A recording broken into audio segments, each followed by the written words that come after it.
Hey there. So, a lot of great shows have been popping up on streaming services. And so, I've been a little bit glued to my devices lately, watching some of my faves. So, the other day we had the release of Ginny and Georgia. Love it. Season 3. Oh my gosh, big season. So many thoughts about that. If you have watched that, okay, I'm going to let you know. Spoilers are coming here. I'm not going to dive deep into them, although I should create some videos for this because I feel like one, they probably would get a lot of views, but two, we probably would have a lot of great conversation there. With the developments from season 3 for Ginny and Georgia, I am mad at two people. I am mad at Jenny because I feel like, especially toward the end of this season, and I mean, I feel like her attitude is a very adult take on things, but I feel like she was a little insensitive to Max and to some people. It's definitely a shift with how she is, but she's a teenager, so she's not even an adult yet. That's one thing that you have to think about too, is like she's still a kid, so she's going through things, and she's certainly, I mean, forgive her, she's been through a whole lot, but that series just has me hooked. I'm also, I mean, Paul is frustrating. I'm very, very upset with him, but I mean, I guess some of the guys in the series, I guess too, like not all the guys. Joe is cool. Oh gosh, Zion, like betrayal. So anyway, that.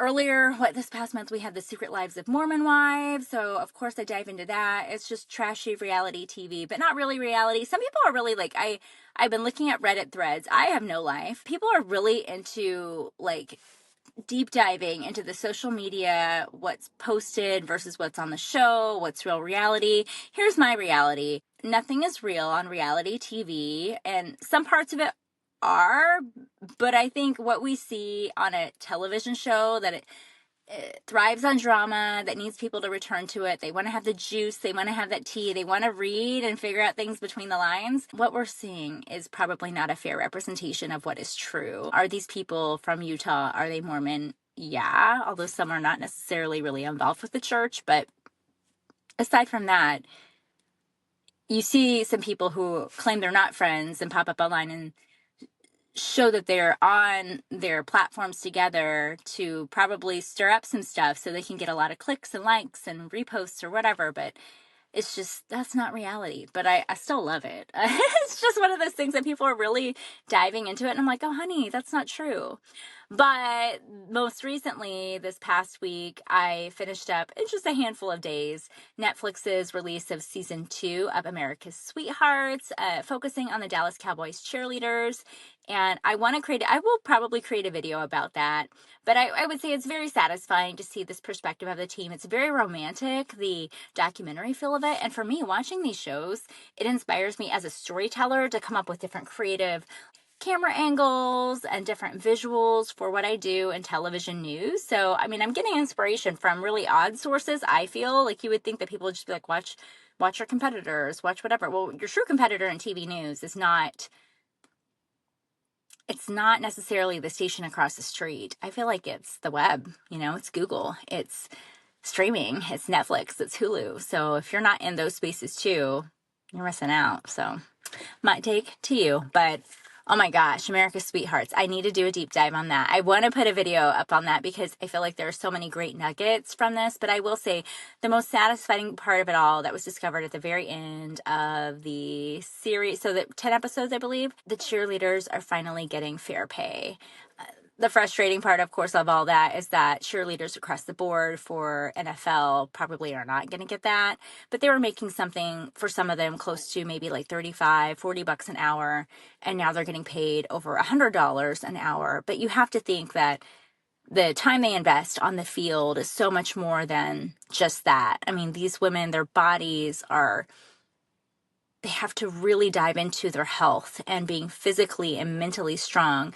And to see some of them take on like 3 or 4 jobs to perform this one dream of theirs, I think is a little ridiculous. And so to know like they could drop all of those things and just be a cheerleader, I think would give them a lot more good mental health. And I expect that this next year we'll see totally different people come out of that. For them, they're going to have a lot more time to devote to this singular passion if they want to. I mean, they can have those other jobs too. That's fine. Don't neglect those other dreams. But if they don't have to worry about, paying their rent or, they can focus on the things that are important to them, then I think that's wonderful. And I'm so excited to see that and that celebration of them. It's a long time coming. I feel like that storyline has been there with the NFL for years. The part that frustrates me about it is that these women make that much, but I'd have to pull up the WNBA salaries. But Caitlin Clark and Angel Reese, for example, I remember when they started not that long ago. I mean, they're not making over $100,000, I don't think. Or at least, I mean, I would hope that them, as being these prestigious athletes too, both are athletes, totally different things, but I would hope that they would get better pay as well. Different leagues and all that stuff. I mean, I would imagine football pays, the NFL is a multi-billion-dollar industry. I don't know about the WNBA, how many millions or billions it draws in, but I would hope that, better pay for athletes across the board would be what's on deck. But maybe this is the conversation starter, so there you go. I'm going to do a video on America's Sweethearts. I'll wear blue. Okay? We'll do that for them. Cheers.